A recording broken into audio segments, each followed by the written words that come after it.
দুরূদ পড়েন আল্লাহুম্মা সাল্লি আলা সাইয়্যিদিনা মুহাম্মাদ নাবিয়ানা মাওলানা মুহাম্মাদ আল্লাহুম্মা সাল্লি আলা সাইয়্যিদিনা মুহাম্মাদ নাবিয়ানা মাওলানা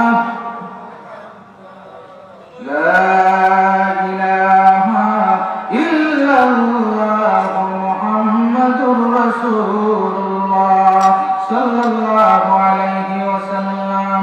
প্রিয় বন্ধুগণ আমার, বলতেছিলাম সত্য কথার কথা, সদা সত্য কথা বলবো, কোনো মিথ্যা কথা বলবো না, মিথ্যার আশ্রয় আমদানি করা, সব সময় সর্বক্ষণ সত্য কথা বলবো। আল্লাহ রাসূল সাল্লাল্লাহু আলাইহি ওয়াসাল্লাম হাদিস শরীফের মধ্যে বলে দিয়েছেন, আনাস ইবনে মালিক রাদিয়াল্লাহু তাআলা আন্না নবী সাল্লাল্লাহু আলাইহি ওয়াসাল্লাম قال جاهدوا المشركين بأموالكم وأنفسكم وألسنتكم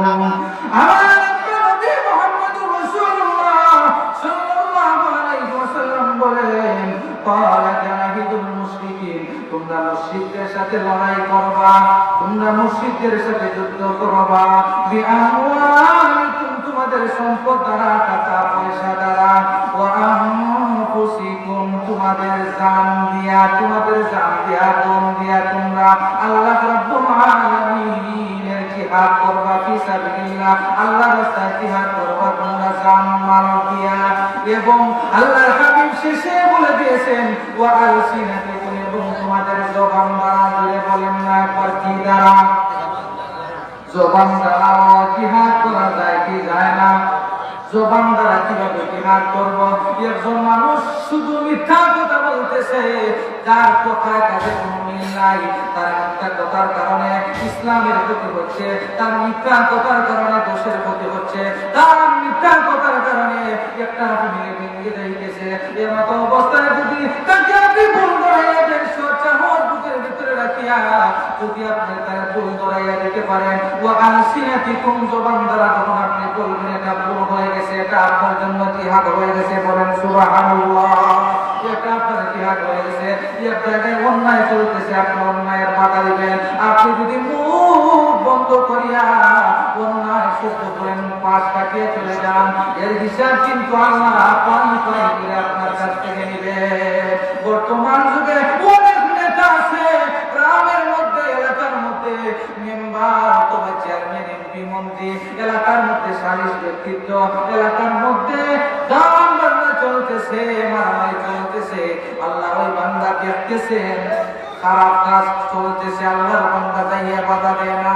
আল্লাহ কিন্তু কুল্লুকুম রাইন ওয়া কুল্লুকুম মাসউলুন আন রাইয়াতিহি, আল্লাহ প্রত্যেকটা সচিব থেকে তার দায়িত্ব সম্পর্কে জিজ্ঞাসা করবেন।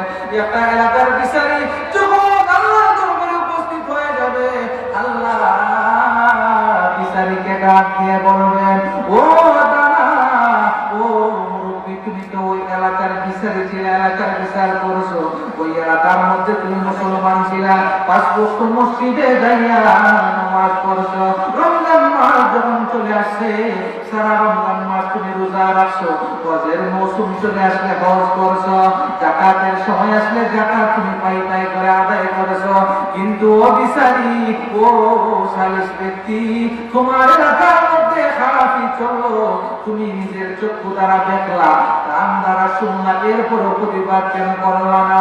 ও অনৈতিক কাজ চললো, এরপরও তুমি কেন প্রতিবাদ করলা না? আল্লাহ যখন জিজ্ঞাসা তখন আল্লাহর বান্দা উত্তর দেওয়ার কোন সুযোগ থাকবে না। বলেন থাকবে না, উত্তর দেওয়ার কোন সুযোগ থাকবে না। আল্লাহ রাসূল সাল্লাল্লাহু আলাইহি ওয়াসাল্লাম বলেন, জিহাদ করো। জিহাদ করো কি? জিহাদ করবা নিজের জান দ্বারা, মাল দ্বারা এবং ওয়ালসিনাতিকুম নিজের জবান দ্বারা। জিহাদ করো, জিহাদ করো, সত্য কথা সব সময় বলো। আল্লাহ রাব্বুল আলামিন সদা সর্বদা সত্য কথা বলার তৌফিক আমাদেরকে দান করুন। মহব্বতে সবাই বলেন না একবার